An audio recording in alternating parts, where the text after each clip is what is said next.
नमस्कार विद्यार्थी मित्रांनो, पवित्र पोर्टलला शिक्षक भरती ही राबवली जाणार आहे. पण तत्पूर्वी शिक्षक भरती राबवण्याच्या अगोदर या गोष्टी अजून पेंडिंग आहे. ह्या गोष्टी पेंडिंग आहे. ह्या झाल्याशिवाय शिक्षक भरतीची ॲड तयार होणं आणि शिक्षक भरती राबवणं अवघड आहे. सो आपण समजून घेऊया की जाहिरात कधी येऊ शकते, त्या संदर्भात हे अपडेट व अंतिम कधी होणार हे महत्त्वाचं. ज्यामध्ये संच मान्यता फायनलाइज कधी होणार आहे, समायोजनची प्रोसेस ज्यामध्ये आपल्याला म्हणूया आपण अतिरिक्त झाले शिक्षकांचं समायोजन, असे किती शिक्षक ज्यांचं समायोजन करायचं आहे याची लिस्ट, आणि बदल्या जिल्हा अंतर्गत आणि आंतरजिल्हा बदल्या संदर्भात कधीपर्यंत ह्या बदल्या होऊ शकतात.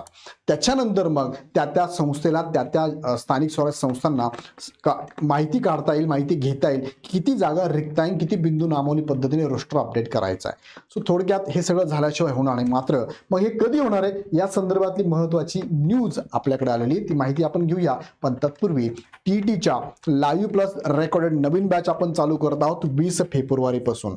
ह्या बॅचेस तुम्हाला सेपरेट पण अवेलेबल आहे. ज्या बॅचचं नाव आहे Drona batch 9.0 live plus record batch असणार आहे.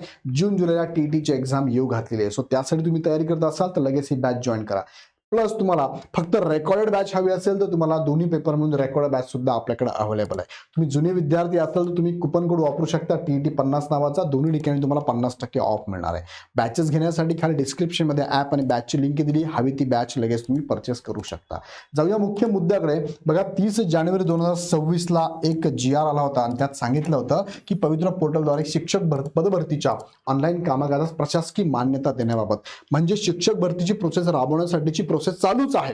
त्यातला एक महत्त्वाचा मुद्दा की जी कंपनी आहे, जी कंपनी हे सगळं राबवते, ज्याला आपण तलस्मा ही कंपनी आहे, तिला सुद्धा इथे त्यांना 1 वर्ष वाढून देण्यात आलेलं आहे. तिला सुद्धा आता प्रोसेसमध्ये घेण्यात आलेलं आहे. म्हणजे इथून पुढे ज्या संस्थेच्या जाहिराती येतील त्या जाहिराती आता तलिस्मा या कंपनीद्वारे पवित्र पोर्टलद्वारे इथे राबवण्यात येणार आहे. आता बघूया मग महत्त्वाचा मुद्दा, जो की आता साम टीव्हीला अपडेट आलेला आहे. बघा, शिक्षकांच्या बदल्या 31 मे पूर्वी होणार. 10 फेब्रुवारी पर्यंत संच मान्यता अंतिम होणार. संच मान्यता सुद्धा अजून अपडेट झालेली नाहीये. 10 फेब्रुवारी पर्यंत संच मान्यता अपडेट होणार आहे. संच मान्यता हा प्रथम स्तर आहे या शिक्षक भरतीच्या प्रोसेसमध्ये. संच मान्यता अपडेट झाल्यानंतर पुढची प्रोसेस तुमची काय असणार आहे, तर अतिरिक्त शिक्षकांचे प्रथम समायोजन.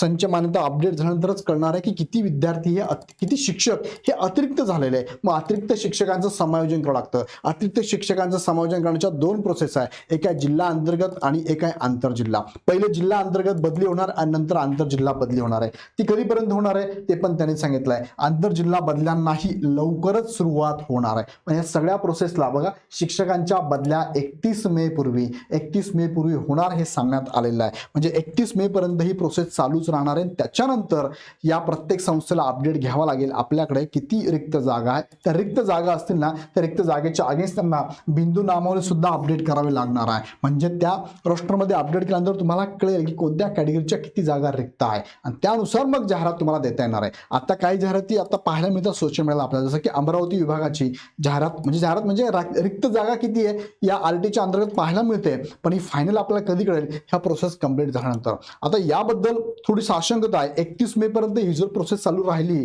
तर कदाचित ही भरती थोडी लेट होईल का काय. पण तत्पूर्वी मी तुम्हाला सांगू इच्छितो की कदाचित ऍक्च्युअल बदली ही 31 मे नंतर होईल. पण तत्पूर्वी कोणाची बदली कुठे होणार आहे हे तर फायनल होऊन जाईल. त्याच्या अगोदर हे सगळं जर फायनल झालं तर लवकरच ही प्रोसेस पण चालू होईल. आता बघा, जेडपीच्या निवडणुका आहेत, साधारणतः 15 फेब्रुवारीपर्यंत आपण कन्सिडर करूया. त्याच्यानंतर मात्र प्रत्येक स्तरावरती संच मान्यता अपडेट झाल्यानंतर शिक्षकांचं समायोजन कुठे कुठे होणार ही प्रोसेस राबून झाली तर मार्चमध्ये मला वाटतं जाहिरात यायला काही हरकत नाहीये. फक्त ऍक्च्युअल बदल्या ज्या होतील त्या 31 मे नंतर होतील. कारण शिक्षक ज्या ठिकाणी आता रुजू आहे तिथला सिलेबस, तिथला अभ्यासक्रम, तिथले विद्यार्थी त्यांना सोडून तर जाता येणार नाहीये. सो नवीन शैक्षणिक वर्षामध्ये ते बदली घेऊन जाऊ शकतात. सो ह्या सगळ्या प्रोसेस होऊन जातील.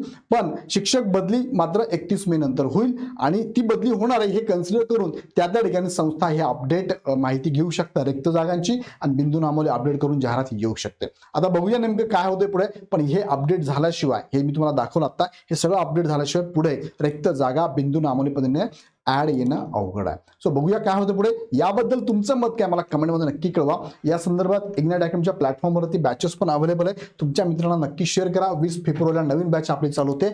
जुन्या विद्यार्थ्यांना TT50 नावाचा कोड वापरून त्यांना 50% ऑफ पण असणार आहे. रेकॉर्ड बॅच सुद्धा अवेलेबल आहे. या संदर्भात खाली डिस्क्रिप्शनमध्ये ॲप आणि बॅचची लिंक दिली आहे. हवी ती बॅच परचेस करू शकता. काही शंका असेल आमच्या हेल्पलाईन नंबरला कॉल करू शकता. पुन्हा व्हिडिओ आपण नेक्स्ट व्हिडिओमध्ये. खूप खूप धन्यवाद.